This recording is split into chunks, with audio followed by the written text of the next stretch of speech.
Oh, okay. So, bell end on. There we are. Bell end is secure. Yeah. Thor, Love and Thunder. Now, again, if you've been watching this, you know my opinions. You've heard my opinions on previous Thor movies. First one, pretty good, decent first movie. I like it. It's got a lot of problems, and it does feel a little bit like chick flicky at times. Like it sort of starts off great with the whole Asgard and Jotunheim bit, or is it Jotunheim? The bit with the frost giants. That was cool. And all the cast and everything. Anthony Hopkins, brilliant. Kenneth Branagh directed it and assembled a pretty cool cast of characters, really. Idris Elba's great, but obviously he doesn't look like a Viking god. Let's be real, he doesn't.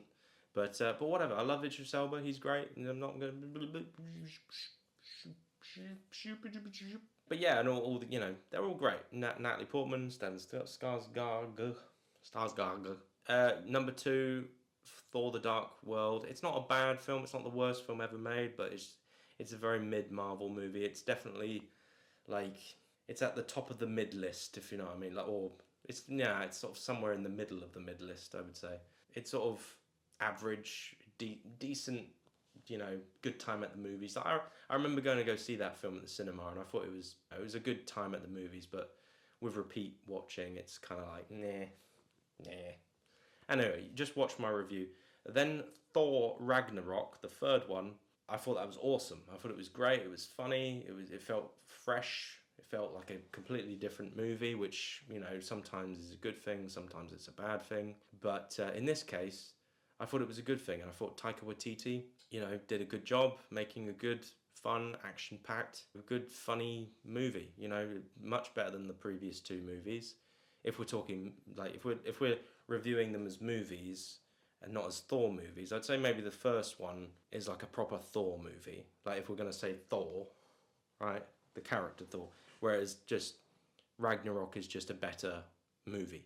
It does change up the character a little bit and gives him a little haircut and whatever. But it's a good movie. Like with Hulk, Hulk is in it. It's great. That's part of one of the reasons why that movie's so good. Is because you've got Hulk and Thor going on an adventure together, and it's brilliant. And we're on a different planet. We've got Jeff Goldblum and all that. Anyway, I'm not going to talk about that film again. Just go watch the previous video. But anyway, we've got this new film now, Thor: Love and Thunder, which is again directed by Taika Waititi. And yeah, this film is a very disappointing film. Not that I expected much, to be honest with you, but I did love the previous one.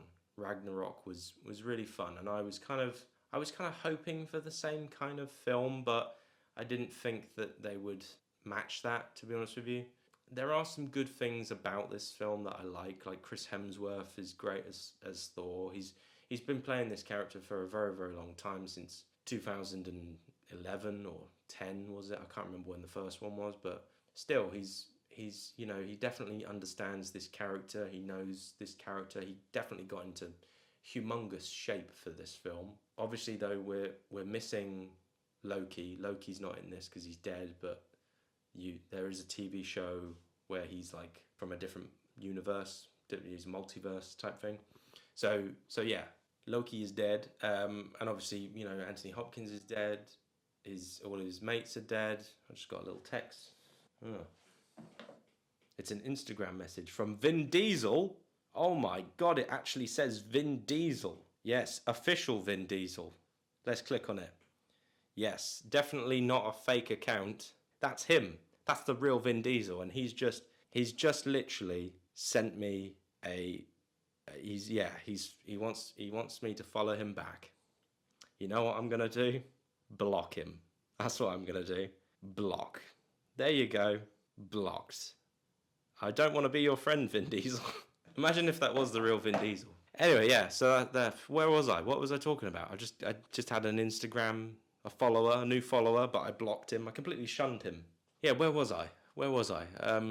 Yeah, Thor Love and Thunder. This movie, So to start off with, okay, right, I haven't even begun, but the Avengers film, when Thor gets on that ship with the Guardians, you kind of expect in the next movie, whether it's a Guardians movie or a Thor movie, you kind of thought like, oh, are they teasing a new movie with Thor and the Guardians teaming up together, and they're gonna have an amazing adventure. And it's like you do get that at the beginning, like you get a cool action sequence at the beginning. It's quite fun. It's quite funny. It's not to be taken seriously. Like it's a comedy. It's a silly comedy, and it's great seeing the Guardians and Thor teaming up and doing cool stuff together. You know, why couldn't the whole friggin' movie be that? Like, why couldn't the whole movie be Guardians and Thor together for the whole film? That would have been amazing. That would have been amazing. You had that. It was all set up there. You had the actors on set. They were there, and you just like midway through, or not even midway through, just like the first act, they're just like gone. They're like, right, we're gonna leave you now, Thor. Bye. It would have been so good. It would have been so good. You know, but instead, what we get is just what's her name? The woman who plays Valkyrie. I forget. And Tessa Thompson. You know, it's her again. There's a funny bit with Matt Damon again. Like they repeat that same joke again. They just they repeat stuff, and it's not good. And Natalie Portman's in it, and it's like she's got cancer. So we're doing cancer, and then it's like at the end of the film, like it would have been so cool at the end of the film if the Guardians were there to help Thor defeat the main villain. You know, instead of the little kids where they had all their little weapons. You know, like that was just cringe. That was just silly. And you know, like okay, you could make the argument that well, this is a kids film. It's a kids film. It's for kids. Only little kids are gonna watch this. Okay, that's fair enough. That's a good argument. It's a kids film, so the little kids with their little weapons and stuff. You know, okay, but this is a movie that has Thor stripping. You know, isn't that a bit inappropriate to be showing kids? Like, I know you don't see a penis, but like you know, it's sort of you know I know that the private part is hidden, but like you know, isn't that a bit inappropriate? And then you've also got the whole plot of Natalie Portman having cancer. It's like, yay, kids film, cancer, yay, cancer. It's a kids film. Don't worry about it. And yeah, so it's not a very good argument to be honest with you, because if you you know you see a butt in this movie, and then you see a woman who has cancer, and then also a little kid dies at the beginning. So it's like that's not a kids film. It's not. So it's a very strange tone where it's trying to be really really funny and silly, but then it's also cancer. So yeah, Christian Bale is great in this film, but he's wasted. And the beginning bit with him, that starts off really well, and you kind of think like his whole backstory and everything, where he gets the sword and he kills that god, and it's just like, oh wow, this film's going to be awesome. But then it just you know, after when the Guardians leave, it's like, nah, this is shite.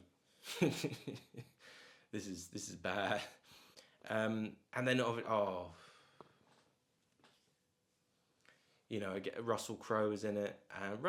Look, Russell Crowe's funny in the film. He's great, but it's Russell Crowe, for fuck's sake. Like, what you doing to him? Like, he's good, but it's just like, I would have preferred to have seen, you know, Russell Crowe play a badass Zeus, you know, a cool Zeus, you know?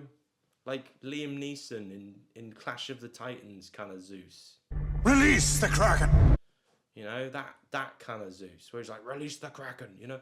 Like that, you know, it's like, but what we get in this is like he's doing like a silly Greek accent. He's just like, I am Zeus, and I have the power, and we will not listen to you, little Thor man. You know, it's a terrible.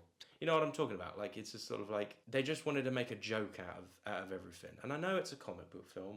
I know it's a you know silly thing, but like, you're also doing cancer in the same movie, so it's just tonally just like all over the place. You know, 1 minute it's like, oh, Jane Foster, she has cancer, and then the next minute she's making stupid like quips and stuff like that, and they have this running joke about her trying to come up with a catchphrase, and then they've got the goats going like that, and yeah, it just felt like just too much. It just felt too, like, they were just overstuffing it. And I think that Taika Waititi made a big mistake coming back for this film. He shouldn't have come back. He should have just done that one film, the Ragnarok film, and then that should have been that. And then you know, because he, after that, he was doing great stuff. Like he did a like an Oscar-winning film. He did that Jojo Rabbit film, which was great. And he has kind of fallen off quite a bit now. Do you know what I think Taika Waititi should do? Right, I think he should do a Pirates movie. Like, I know he's in a show where he plays a pirate, but like, you know, I think he should do a Pirates of the Caribbean film. I think he would work perfectly with that, because it's that sort of style. I mean, I might be wrong there, but I sort of feel like it would work with him, you know, with his sort of level of humor. And you know, if you mixed up that with Johnny Depp and bring back all the other pirates, all the other pirate actors, and then you do a fun story, you know, an adventure story. I think that could work. Like, Taika Waititi would definitely, I think he would do a good job. He's got the right instincts for that. But anyway, this film is a big disappointment. I think I sat and watched it recently, like a couple of months ago, and did struggle a little bit, like towards the middle. So I just thought, why am I watching this? And yeah, I think like the whole Russell Crowe thing is what, like, he could have been a badass cool Zeus, you know, and then you know, the Guardians should have been in it for more screen time, like for the whole film, and you could have had that back and forth, you know, with Thor and the Guardians, and you know, it would have been great. It would have been great, but not whatever. I'm gonna stop now. I'm gonna stop talking about this film, and we'll get into the next film where I also have some negative things to say. So I would say at the moment this is one of my least favourite. I mean, would I say what would I say? Would I say this is a mid movie?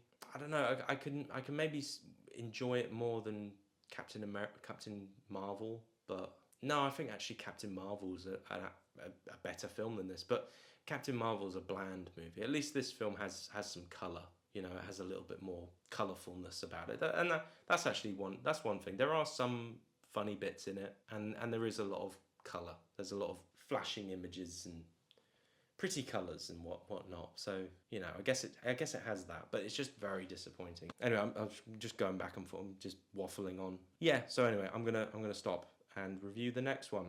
Let's get into it. This is a serious one. All right. Bye.